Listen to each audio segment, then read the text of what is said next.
todos hemos oído hablar de Napoleón alguna vez. Un personaje pues, que ha marcado la historia mundial en todos los sentidos. Una aventura en la que arrastró a millones de personas con todas sus consecuencias. Y el año pasado, 2021, se cumplió el 200 aniversario de su muerte. Pero desde entonces el caso es que pues, no ha dejado de estar presente. La recreación histórica, ya han oído que estoy en esos temas también, es como una clase de historia en vivo, cuando lo hacemos bien, claro. Y en ese ámbito pues, he recreado ambos bandos de la guerra de independencia española contra Napoleón Bonaparte. Así, por ejemplo, bueno, podemos ver así de esa manera también cómo eran los uniformes del siempre olvidado Ejército Regular Español, que fue el que se comió la guerra de independencia, pero nadie habla de él. Pero bueno, así, por ejemplo, unidades, por ejemplo, relacionadas con Valencia, esta que vemos aquí más cerquita de mí, bueno, las tropas de la corona española llevaban esa escarapela roja en el sombrero, y este de la pechera roja es el batallón Voluntarios de Valencia, que con uniformidad de la ordenanza de 1805, tropa regular, infantería ligera, que funciones como tal de ese tipo de unidades eran exploración, incursiones, ir por adelantados como tal, es lo más parecido a lo que ahora serían unidades de comandos, con esas pintas, como podéis ver. Y en la pieza central es el uniforme de la infantería de línea española, uniforme de color blanco, donde cada regimiento tenía su propio color regimental. En concreto es el Regimiento de Infantería de Línea Valencia. O sea, 2 unidades relacionadas con nuestra ciudad, poco para hacerlas valer. Y bueno, ¿dónde estaban estas unidades en 1808, cuando empezó el lío? El Batallón de Infantería Ligera Voluntarios de Valencia estaba en Portugal, que ya veremos cómo llegan allí, y el Regimiento de Infantería de Línea Valencia estaba en Cartagena. Y fue de las primeras unidades que acudieron a romper el primer asedio a Valencia, en el 28 de junio de 1808. Luego ya más allá vemos, pues hace apenas 2 semanitas que se hizo en Zaragoza la recreación de los sitios. Éramos 400 recreadores vestidos de época y toda la ciudad se volcó, hay que decirlo. Y es el uniforme del Ejército Imperial francés. Ese gorro cilíndrico en la cabeza es lo que se llama un chacó, y lleva una fonda para lluvia aquí. Bajo llevaría la chapa del regimiento que recrea el grupo de recreación mío, que es, mío, de donde estoy integrado, que es el 51 de línea, y la escarapela tricolor francesa. Pero vamos, lógicamente con la funda pues no se ve. Pero así tiene un poco una idea de qué aspecto tenía esas personas que se jugaron la vida en aquella época. Aunque la cara se repite mucho en estas 3. No van a verme más, ¿eh? Tranquilos. Bien, el caso es, presencia de Napoleón tenemos a mansalva, prácticamente desde que empezó a hacerse conocido hace ya 2 siglos, un poquito más. Si nos limitamos a la cinematografía, ya le dedican una de las grandes películas con las que nace el cine. Es el Napoleón, dirigido por Abel Gance en 1927. Aún era una película muda, para que se haga una idea de tiempo que hace, y además experimentó con la producción de la imagen en 3 pantallas simultáneas, como podemos ver en esta imagen, que de vez en cuando hacen eso de proyección en pantalla múltiple como si fuese el Nova Más. Pues ya ven que 1927, hace casi un siglo, eso ya se estaba haciendo. Bien, también protagoniza películas hoy clásicas como Desiré, en 1954, de tema romántico, donde a Napoleón lo encarna Marlon Brando. Y hemos visto en pantalla tanto sus victorias como en Austerlitz, de 1960, dirigida por el mismo Abel Gance, que estuvo bastante tiempo dirigiendo, como sus derrotas en Waterloo, de 1970, dirigida por Sergei Bondarchuk, por ejemplo. Después llegarían las series como Napoleón y el amor, de 1974, interpretado por Ian Holm, Napoleón y Josefina, de 1987, donde aquí lo interpreta Armand Assante, ambas centradas evidentemente en sus episodios románticos. Y Napoleón, de 2002, protagonizada por Christian Clavier, hemos visto algunas imágenes antes. También aparece Isabella Rossellini, Gerard Depardieu, John Malkovich. Una muy buena serie, aunque lo poquito que sacan de España es muy tópico y bueno, no es tan bueno. Pero la serie como tal vale la pena verla. Bien, también se siguen valorando objetos relacionados con Napoleón. Y así, el 10 de junio de 2007, un sable que le perteneció fue subastado vendiéndose por la friolera de 4,8 millones de euros, 6,4 millones de dólares al cambio de entonces. Y bueno, también se subastó uno de sus sombreros hace menos tiempo, y el precio también fue de locura, teniendo en cuenta que se calcula que tuvo unos 121 sombreros a lo largo de su vida. Como salgan todos al mismo precio, prepárense. Bien, también aparece incluso en videojuegos como Napoleón Total War de 2010, que incluso lleva su nombre, y Assassin's Creed Unity de 2014, donde aparece como uno de los personajes del juego. También ha aparecido como consejero de empresa, por no hablar del clásico coñac Napoleón, y desde luego ha salido en Los Simpson. Si no sales en Los Simpson no eres importante, parece ser. Cosas que pasan en la vida actual.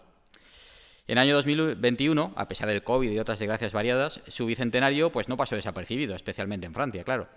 Series conmemorativos, portadas, rutas napoleónicas y hasta figuritas de Playmobil dedicadas a Napoleón.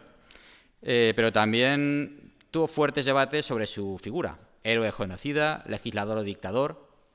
Quizás fue todo a la vez, que es lo más probable, según ya el planteamiento de cada uno, desde luego.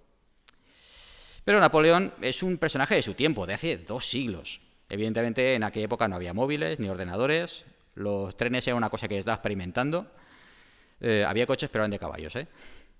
Nació en una época donde Europa era principalmente agrícola y rural.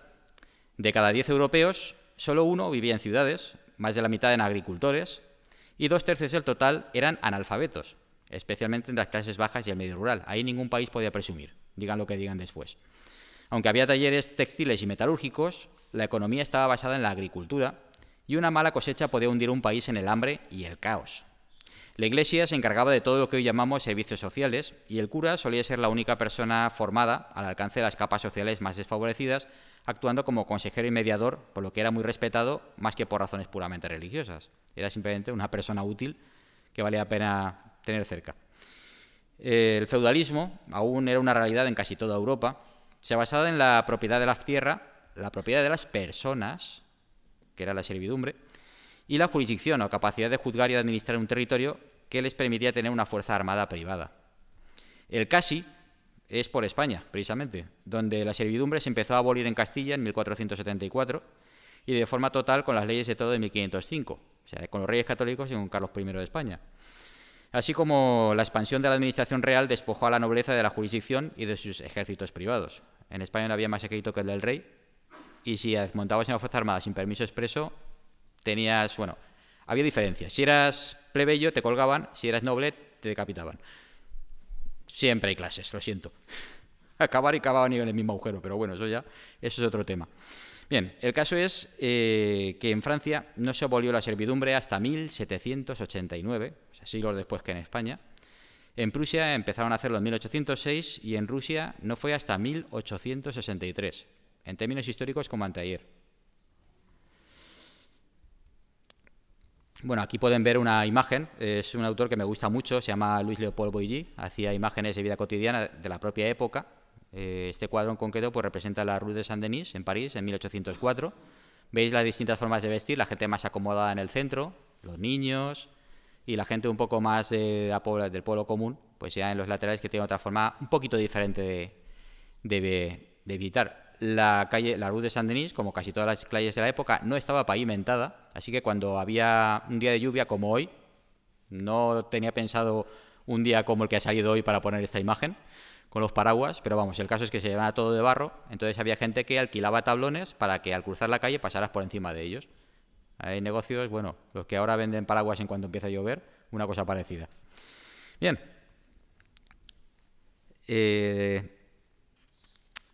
No existía el concepto de Estado-Nación, tampoco había símbolos nacionales que aparecieran ya en la segunda mitad del siglo XIX, que es cuando empezará a cuajar ese tipo de concepto. En casi todos los países gobernaban monarquías absolutas ilustradas, debiendo buscar la prosperidad y la felicidad de todos sus súbditos, con las reformas en todos los órdenes que se realizan en el siglo XVIII y defendidas por un ejército profesional. Esto que vemos aquí es la imagen de un campamento militar a principios del siglo... Bueno, todavía época de la República en Francia. En concreto, bueno, es las campañas que se hicieron en torno a 1801. Es un pintor y dibujante, Jacques-François Sébac Desfontaines, en el que, como pueden ver, hay mujeres y niños en el campamento. ¿Por qué? Pues porque parte de la tropa llevaba a la familia detrás. El ser soldado era una profesión nómada y bueno, pues algún sitio había que poner a la familia. Tampoco es que ganaran mucho como para poder permitirse tener a la gente lejos y una residencia fija y todo. Así que, bueno, pues había mujeres y niños en la vida militar de entonces. Otros grandes olvidados, por cierto. Bien, en esta época la Iglesia es poderosa, pero no tanto como nos dice el mito, ya que, salvo en lo puramente doctrinal, está sometida a la corona. Y en ese marco aparece también y se desarrolla la burguesía que a finales del siglo XVIII empieza a reclamar derechos políticos, pero reservando el voto solo a los más ricos. El pueblo como tal no contaba para nadie realmente, y hay que entender que nuestro concepto de sociedad apenas tiene un siglo de existencia. En este mundo es en el que nace, bueno, originalmente no se llamaba Napoleón, se llama Napoleone di Buonaparte, el 15 de agosto de 1769 en Ajaccio, en la isla de Córcega. Era hijo de Carlo Bonaparte y María Leticia Ramolino, vinculados a la baja nobleza local.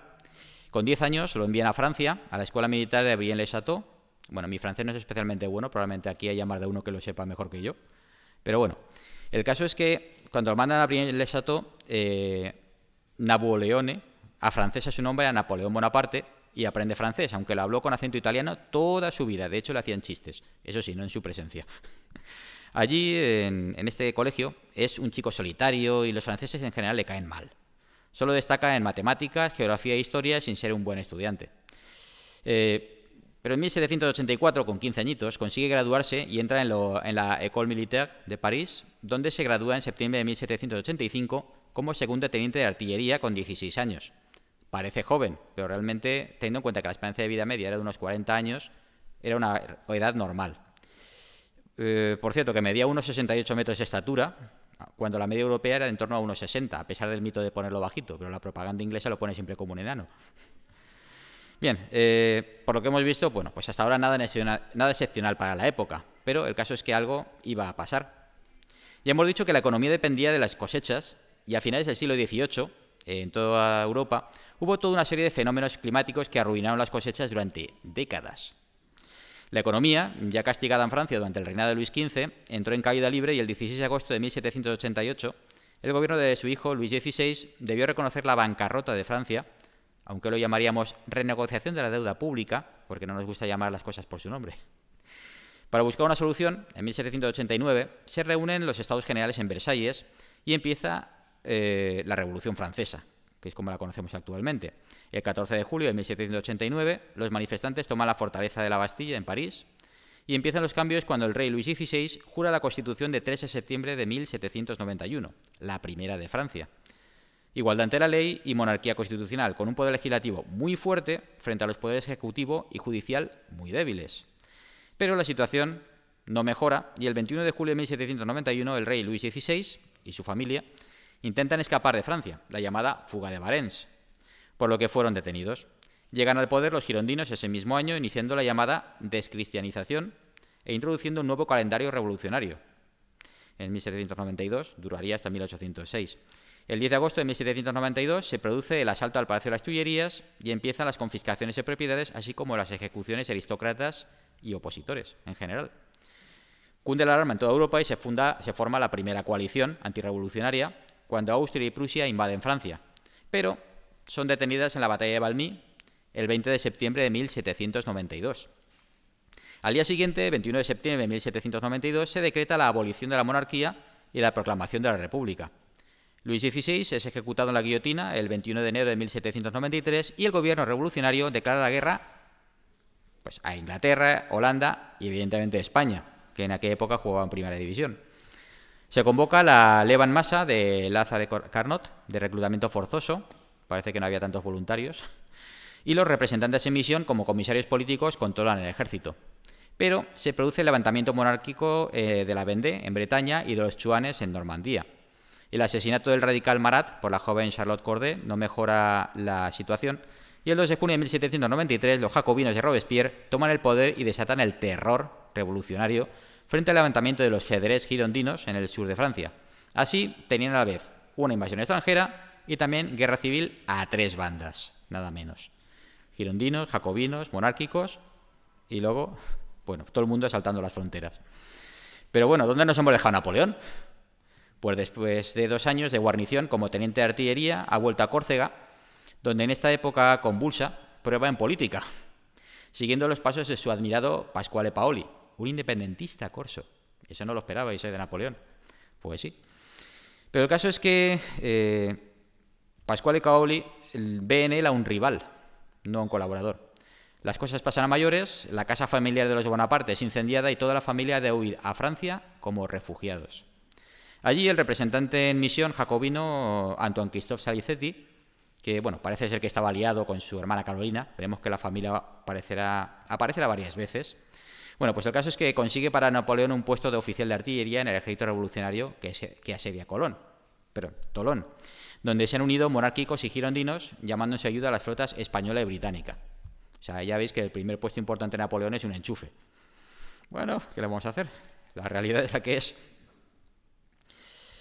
La defensa de Tolón la dirige el almirante español don Federico Gravina con tropas españolas, napolitanas, británicas y voluntarios franceses monárquicos, lo puesto en el orden de la cantidad de tropa que aportaba cada uno.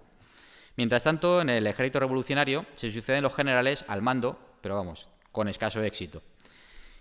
Tolón está rodeado por tierra, pero es abastecida por mar y Napoleón, en esa época un simple oficial de 24 años, informa a sus mandos que desde la península de, Caire, que creo que se dice en francés, se puede bloquear el puerto con artillería cerrando completamente el asedio. No le hacen caso, como es costumbre, pero a la misma conclusión llega don Federico Gravina, que organiza un desembarco de sus fuerzas y fortifica la península, además en una sola noche. De esa manera ha quedado claro para todos que ese joven oficial tenía razón. Y cuando por fin conquista el Petit Gibraltar, que es como le llaman los franceses, la defensa se hace insostenible, las flotas española y británica tuvieron que evacuar la ciudad embarcando a los defensores más comprometidos. Pero no a todos. Podéis imaginar lo que les pasó. La victoria le valió a Napoleón el ascenso a general de brigada y no olvidará a Gravina, como luego veremos. Pero quedó marcado como jacobino en un mal momento. Los excesos de los jacobinos llevan a la llamada reacción termidoriana en 1794. Robespierre y los suyos son aguillotinados y se forma el directorio dirigido por Barras. Napoleón Bonaparte, sospechoso para los termidorianos, pierde el mando y deambula por las calles de París. Así conoce una dama que marcará su vida, Joséphine de Beauharnais, 6 años mayor que él, con 2 hijos de un matrimonio anterior, y en ese momento amante del director Barras, la mujer de moda en el París de Termidor. Pero la población ya está harta de todos, de los girondinos, de los jacobinos, de los termidorianos y de todos los que no arreglan su situación realmente desesperada. Las revoluciones se hacen por necesidad, no por gusto ni por filosofía.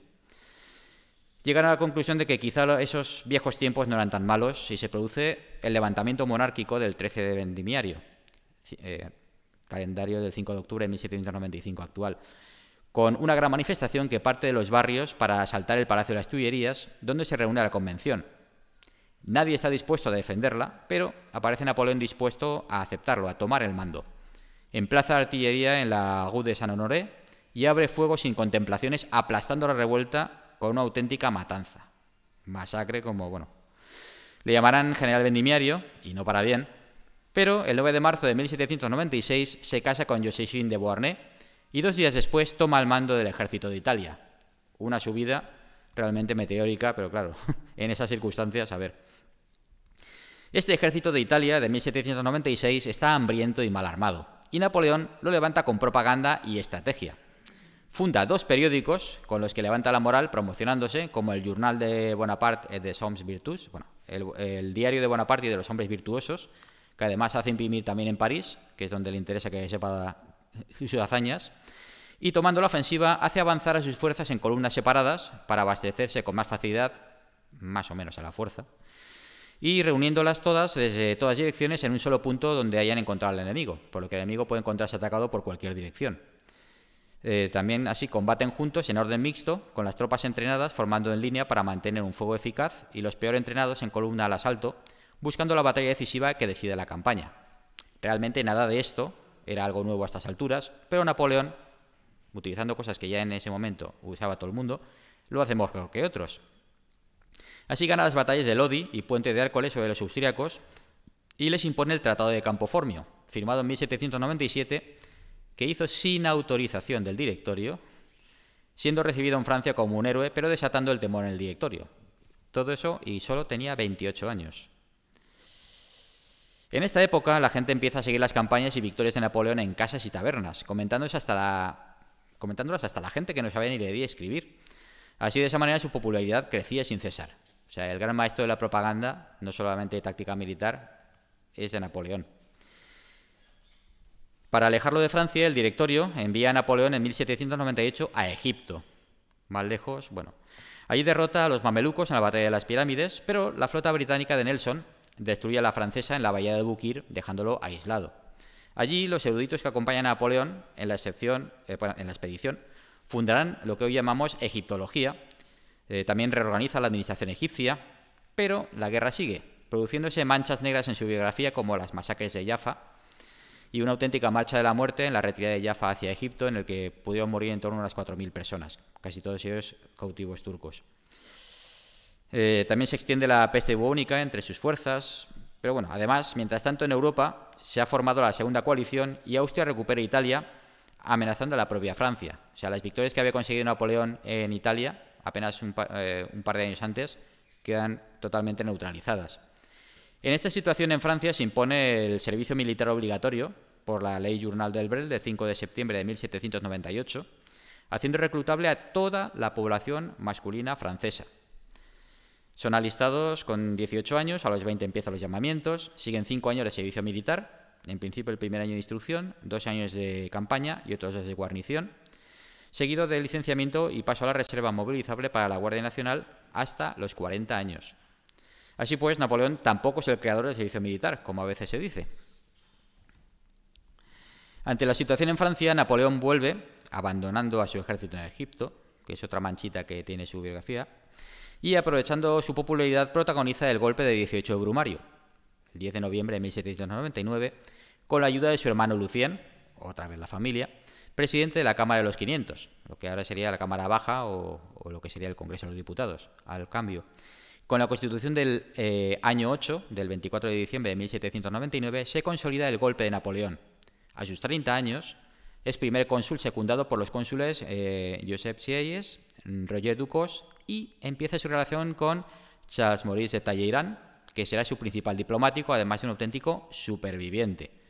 El llamado diablo cojo, como tal, y sus memorias realmente no tienen precio. Es el concepto de la Realpolitik. Este señor había empezado como sacerdote, había llegado a obispo, se hace revolucionario, cuelga los hábitos, se casa, está con los termidorianos, llega a Napoleón, se junta con Napoleón, después ya veremos que tiene un historial impresionante.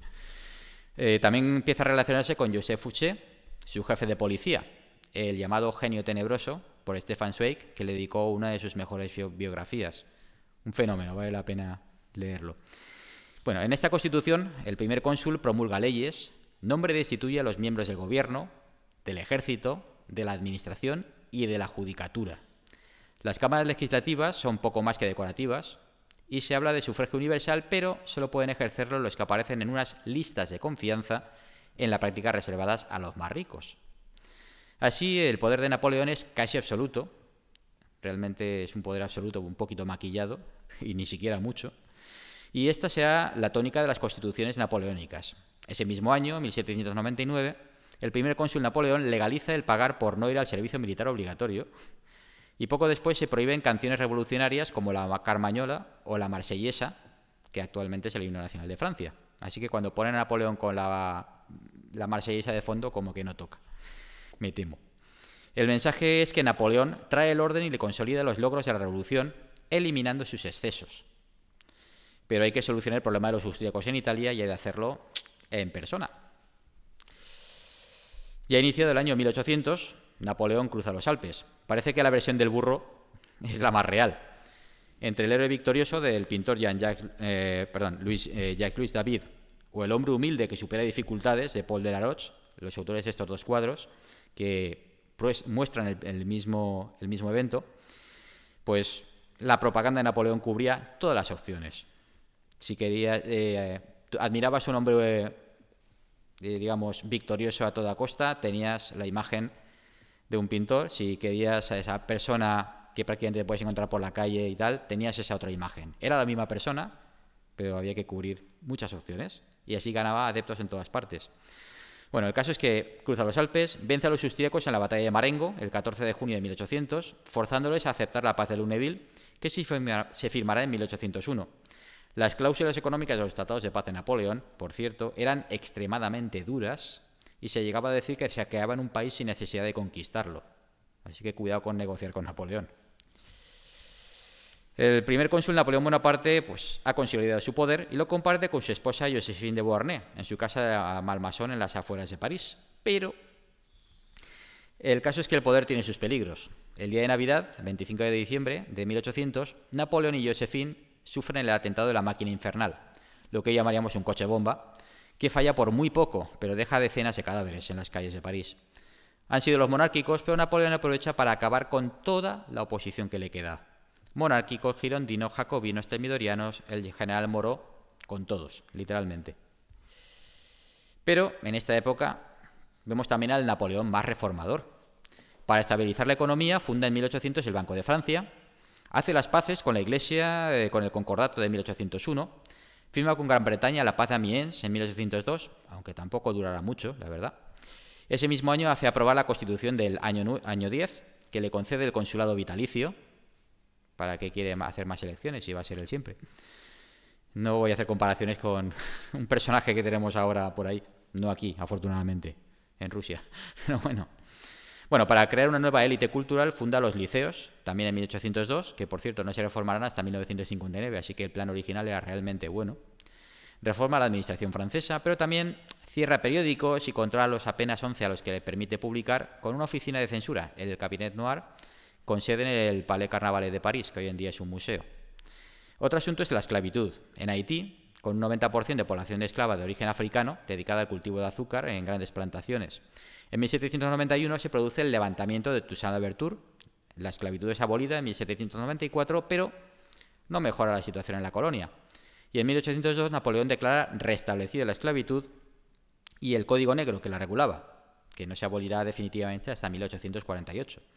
También envía un ejército al mando del general Charles-Victoire Leclerc, que estaba casado con Paulina Bonaparte, su hermana, otra vez la familia, que será derrotado por los rebeldes y sobre todo por la fiebre amarilla en 1803. Ese mismo año, 1803, Napoleón decide la venta de la Luisiana a los Estados Unidos. Legalmente era francesa, pero desde el fin de la Guerra de Independencia norteamericana estaba bajo administración española por no poder hacerse cargo Francia de un territorio tan lejano e indefendible. España desde México sí podía hacerlo. Pero la gran obra de Napoleón es el Código Civil de 1804, promulgado tal día como hoy, 21 de marzo, pero de 1804, que unifica las leyes civiles francesas sobre la propiedad e influirá a toda la legislación posterior en todo el mundo. También inaugura el cementerio del Est, el que ahora llamamos Père Lachaise, ahí en París, ese mismo año de 1804. Por cierto, el de Valencia es de 1807, es el segundo de Europa. También podríamos presumir de que tenemos cosas mucho antes que otros en Europa. Tenemos derecho a poner una medallita que para eso es nuestra.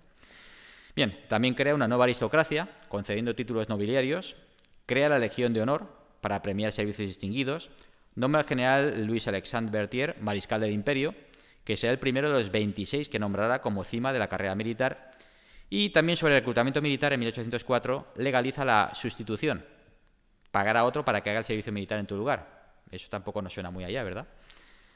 Pero bueno, cosas que tiene. Bien, el caso es, también aprobará el Código de Comercio en 1807, el Código de Instrucción Criminal en 1808, el Código Penal en 1810, pero no se le perdonará el secuestro y ejecución del duque de Enghien en 1804, miembro de la familia real francesa en el exilio. Bueno, el caso es que Napoleón aún irá más lejos con la Constitución del año 12, aprobada el 18 de mayo de 1804, que le proclama emperador de los franceses. Y solo tiene 35 años. La coronación imperial se producirá el 2 de diciembre de 1804 en la Catedral de Notre Dame de París, en presencia del Papa Pío VII. Bueno, el caso es que el cuadro del pintor Jean-Louis David, que aquí podemos ver, esconde algunos secretillos. Por ejemplo, la madre de Napoleón, que preside el cuadro, que está justo en el centro, no sé si la veréis bien. Bueno, pues el caso es que la madre de Napoleón se negó a ir a la coronación de su hijo y no estaba allí. Pero Napoleón dijo que tenía que estar en el cuadro y evidentemente estuvo. A ver quién le dice que no. También sus hermanas se negaron a llevar la cola del vestido de Joséphine, porque no podían ni verla. Así que, bueno, directamente pues pusieron otras damas a tirar de la cola, sostener la cola y ya está. Y entre otros detalles, Napoleón insistió en que arriba a la derecha, ya vemos aquí un poquito más grande, en la representación de las legaciones diplomáticas apareciera en primer lugar el embajador español, general de Marina don Federico Gravina, con la banda azul, blanco y azul de la Orden de Carlos III. al que el propio Napoleón debía su fama en el asedio de Tolón como enemigo. A cada uno lo suyo, Napoleón no se olvidó de él. El 12 de diciembre, en una gran parada militar, distribuye las águilas que identificarán a cada regimiento del ejército imperial francés. Se proclama rey de Italia el 18 de marzo de 1805 y reúne la Gran Armée, que será su ejército de operaciones en campaña con más de 100.000 soldados y su propia guardia imperial. Ante el creciente poder del emperador se forma la tercera coalición con Austria, Rusia y Gran Bretaña como aliadas, produciéndose la derrota naval de Trafalgar sobre la flota aliada hispano-francesa, pero también las victorias de la Grande Armée sobre los austríacos en Ulm y sobre austríacos y rusos en Austerlitz el 2 de diciembre de 1805, aniversario de su coronación imperial. De hecho, se considera como la mayor de sus victorias. Para conmemorar su triunfo, erige monumentos en París: el Arco del Carrousel, la Columna Vendôme, el Arco de Triunfo, la Iglesia de la Madeleine, aunque bueno, casi todos ellos eran terminados por sus sucesores. También decreta el fin del calendario revolucionario el 31 de diciembre de 1805, volviendo al calendario tradicional. Al año siguiente, en 1806, se forma la Cuarta Coalición con Prusia, Rusia y Gran Bretaña, pero los prusianos son derrotados en Jena-Auerstadt, una doble batalla. Napoleón entra en Berlín y decreta el bloqueo continental para asfixiar a la economía británica. También la Royal Navy británica estaba bloqueando las costas europeas y asaltando, en teoría, para registrarlo, cualquier barco comercial que pasara cerca de la costa, lo cual tampoco es muy de recibo. Bueno, el caso es que la campaña de Prusia la ha decidido la poderosa reserva de caballería mandada por Joaquín Murat, por cierto, que es su cuñado, casado con su hermana Carolina. Bien, y la guerra sigue, y en 1807 Napoleón derrota a los rusos en Friedland y en Eylau, donde Murat encabezará la mayor carga de caballería de la historia, con 11.000 jinetes lanzados todos en bloque, que decidirán la batalla. De hecho, le darán la vuelta completamente. Así por fin se firma la paz de Tilsit, ese mismo año, con el zar Alejandro I repartiéndose Europa en zonas de influencia entre franceses y rusos. Bueno, el caso es que por fin había paz, de alguna manera. En ese momento, Napoleón I es emperador de los franceses y ha hecho de su familia una familia de reyes. Su hermano mayor, José, es rey de Nápoles. Lucien es príncipe de Canino y Musignano. Su hermana Elisa es gran duquesa de Toscana. Luis es rey de Holanda. Paulina es ahora princesa borghese.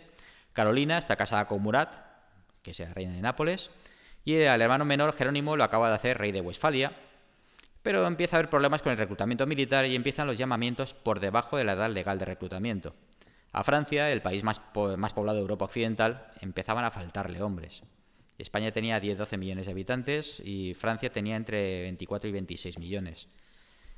Pero no eran suficientes. Pero el caso es que entonces pasó lo impensable. Napoleón invadió España. La corona española de la época gobernaba sobre territorios de 3 continentes y sus rutas marítimas comerciales, y abarcando así 2/3 de la circunferencia terrestre, lo cual no es moco de pavo. Llevaba más de un siglo sin bancarrotas, no como Francia o Inglaterra.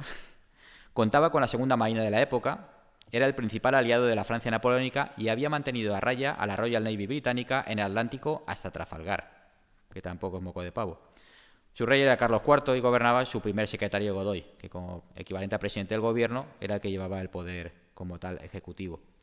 En 1806, Napoleón había pedido tropas españolas para su campaña en Alemania y Dinamarca, y en 1807 pide más tropas para la invasión conjunta de Portugal, y así el ejército español en la península había quedado reducido de 100.000 soldados a 60.000, desplegados en las costas frente a los británicos.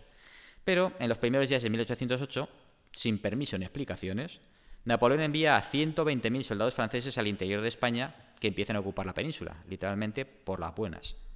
Eso no se hace un aliado, ¿verdad? El caso es que en Bayona, pues se apodera de la corona española y la entrega a su hermano José. Su cuñado Murat será ahora rey de Nápoles. Se produce el levantamiento del 2 de mayo en Madrid, que es aplastado, pero un cuerpo de ejército francés entero ha de rendirse a las tropas regulares españolas del general Francisco Javier Castaños en Bailén el 19 de julio de 1808. Bueno, me gusta más esta imagen, que es un ilustrador francés, por cierto, Maurice Orange, de principio del siglo XX, más que el cuadro de Casado de la Larisal, que no es muy bueno con las uniformidades. Aquí, por ejemplo, salvo el detalle de que el general español que está más estelado lleva una faja azul cuando tenía que llevar la roja, lo demás es prácticamente de libro. Bien, El caso es que además el Papa Pío VII, el que le se había coronado en presencia de él, Napoleón se coronó a sí mismo.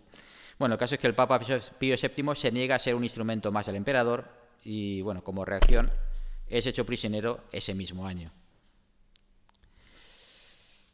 Hay que intervenir en España y asegurar la retaguardia. Para eso se reúne el Congreso de Erfurt, pero su ahora principal aliado, el zar Alejandro I de Rusia, se muestra frío con Napoleón. Bueno, el caso es que después de lo que ha hecho en España, poca gente se fía de él.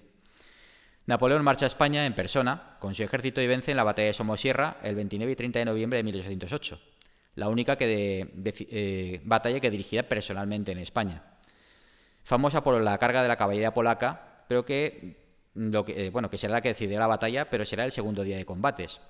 De hecho, el primer día hay aproximadamente unos 11.000, 12.000 soldados por cada bando, tanto españoles como franceses. Los españoles están guardando el paso de Somosierra, entonces hay posiciones en lo alto de las montañas y luego varias baterías sucesivas. Ataca primero lo que es la fuerza francesa y literalmente rechaza a los franceses casi sin despeinarse.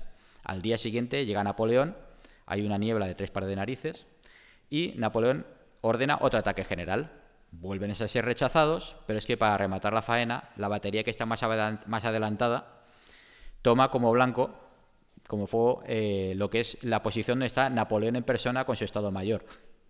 Ahí es cuando Napoleón ordena con una frase bastante equívoca que hagan algo con eso. Se lo dice, bueno, no se está muy claro si se lo dice o se da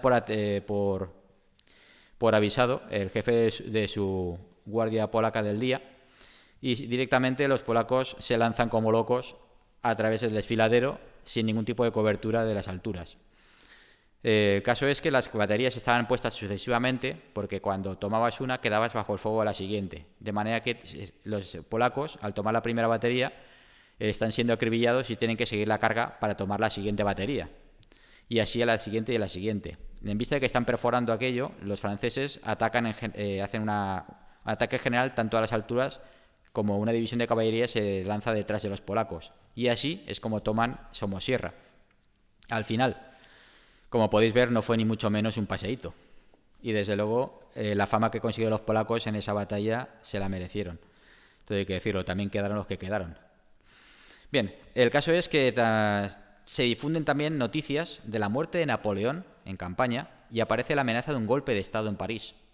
Y la cosa no ha hecho más que empezar. El propio Napoleón hablará en sus memorias de Santa Elena de la úlcera española que acabaría con él. Y la verdad es que no le faltó razón.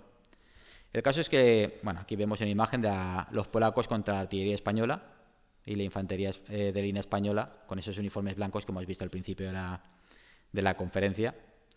Bien. El caso es eso, el ejemplo español cunde y se forma en 1809 la quinta coalición con Austria y Gran Bretaña. Napoleón es derrotado por los austríacos en Aspern-Essling e incluso el propio Napoleón es herido leve, pero a su vez los aplasta en la gran batalla de Wagram, decidiendo la campaña y la guerra, pero eso sí, a un precio brutal en sangre humana. Pero Napoleón, bueno, el caso es que necesita un heredero, así que lo que hace es divorciarse de Josefina, que tenía 2 hijos de un matrimonio anterior, pero no de Napoleón, y se casa con María Luisa, la hija del emperador Francisco I de Austria, el 11 de marzo de 1810. O sea, el enemigo del año anterior pasa a ser el cuñado. Bueno, cuñado no, pero vamos. Reforzando la paz con una alianza familiar. Por fin, en 1810 hay paz en Europa, bueno, salvo en España, claro, que aquí seguíamos con el mismo tema. Bien, el caso es que por fin llega el tan ansiado heredero. El 20 de marzo de 1811 nace Napoleón Francisco José Carlos Bonaparte, llamado el rey de Roma para unos y el aguilucho para otros. Pero siguen los problemas. En 1812 ha de renegociar la deuda pública francesa y ese mismo año se forma la sexta coalición con Rusia y Gran Bretaña. Napoleón invade Rusia, venciendo en Borodino, que los franceses llaman la batalla de la Moscova, y tomando la propia ciudad de Moscú. Pero se produce el incendio de la ciudad y la retirada destruirá su gran armée, junto con la poderosa reserva de caballería que llevaba ya 6 años decidiendo las campañas. También reaparece de nuevo la amenaza de golpe de Estado en París, la conspiración de Malet, y bueno, evidentemente las cosas seguían complicándose. Además, para reconstruir aquí vemos la retirada de Napoleón, Y el caso es eso, pues para reconstruir el ejército imperial ahora el llamamiento de reclutas por debajo de la edad legal se hace masivo, los llamados María Luisas, porque es la emperatriz la que ha de firmar la orden en ausencia del emperador y, dada la urgencia, han de marchar mal entrenados y peor equipados. Aquí vemos una imagen de uno de esos soldados movilizados en la campaña de 1813, que también había dibujantes y pintores, pues uno de ellos hizo una imagen de el grupo del que formaba parte, que parece una mezcolanza un poco patética. El caso es que, además, a falta de caballería para decidir campañas, desde ahora se recurre a la gran batería, concentrando el poder artillero para aniquilar regimientos enteros. Se concentra toda la artillería en una zona del frente enemigo y lo reduce a la nada. Tuvimos el dudoso privilegio de tener la primera aplicación a gran escala de esa táctica en España, en la batalla de Ocaña, en 1810, en la que prácticamente todo el centro del despliegue español fue reducido a una pulpa sangrienta. Cosas bestias, como podemos ver. Ojalá lo sepamos para no tener que conocerlo. Bien, también en 1812, con la creación de los Gardes d'Honneur, guardias de honor, se empieza el pagar por elegir destino en el ejército, lo que después se llamará soldados de cuota. Hay que conseguir dinero para financiar la guerra. También se vuelven a tolerar algunas canciones revolucionarias, como la marsellesa, pero solo se tolera. Y este nuevo ejército imperial, a pesar de ese estado un poco calamitoso que le vemos, consigue vencer en 1813 en las batallas de Lutzen, Bautzen y Dresde, pero finalmente será aplastado en Leipzig del 16 al 18 de octubre de 1813, la llamada Batalla de las Naciones. Tras la derrota, toda Alemania cambia de bando y el siguiente paso es la invasión de la propia Francia. Para aflojar la presión, Napoleón libera al Papa Pío VII y al rey Fernando VII de España, pero aunque Napoleón consigue cosas casi imposibles, las batallas de Champaubert, varias más, al final no puede evitar que las tropas aliadas entren en París el 31 de marzo de 1814. Esa última batalla, antes de la entrada de los aliados en París, se produce en un sitio que igual les suena. ¿Les suena el Moulin Rouge? Si han estado en París, esos molinos están en lo alto de una colina. Pues en la base de esa colina fue donde se produjo el último intento del ejército imperial francés por bloquear el acceso de los aliados a París, que es lo que reproduce este cuadro en concreto, de Horace Vernet, la barrière de Clichy. Bien, Napoleón finalmente ha de abdicar el 6 de abril de 1814 en Fontainebleau, siendo desterrado a la isla de Elba. Allí reformará todo, porque era lo habitual en él. En cuanto llegaba a un sitio tenía que reformarlo todo. Bien, el caso es que, en Francia se restaura la monarquía borbónica en la presión de Luis XVIII, mientras en el Congreso de Viena, que dura de 1814 a 1815, casi 2 años, se diseña la nueva Europa entre, banquetes, bailes, negociaciones, pequeñas corruptelas, esas cosas. También se intenta recuperar el enorme saqueo artístico perpetrado en toda Europa por las tropas napoleónicas, teniendo protagonismo propio el caso español con el general Miguel Ricardo de Álava, como jefe de Estado Mayor del Duque de Wellington en España y embajador de España en ese momento, en París. Pero en Francia el nuevo rey Luis XVIII no puede asumir la desmovilización del ejército ni arreglar la catastrófica situación económica heredada y evidentemente cunde el descontento. Napoleón aprovecha la ocasión, escapa de Elba el 16 de febrero de 1815, desembarca el 1 de marzo en Golfe Juan, cerca de Antibes, en Francia, y marcha sobre París sumando a sus fuerzas a los enviados para capturarle. Esta ruta, reproduce el cambio de actitud de la prensa francesa a medida que iba acercándose a París. De el caníbal desembarcado, el caníbal se ha fugado, a Su Majestad entra en París en apenas 20 días. Eso de, cómo cambian los criterios cuando cambian las circunstancias. De tal manera, yo soy de natural un poquito escéptico por naturaleza, se me ha ocurrido comprobarlo. Alejandro Dumas sí habla de esto, pero tiene una biografía sobre Napoleón, pero esto no sale en una biografía de Napoleón.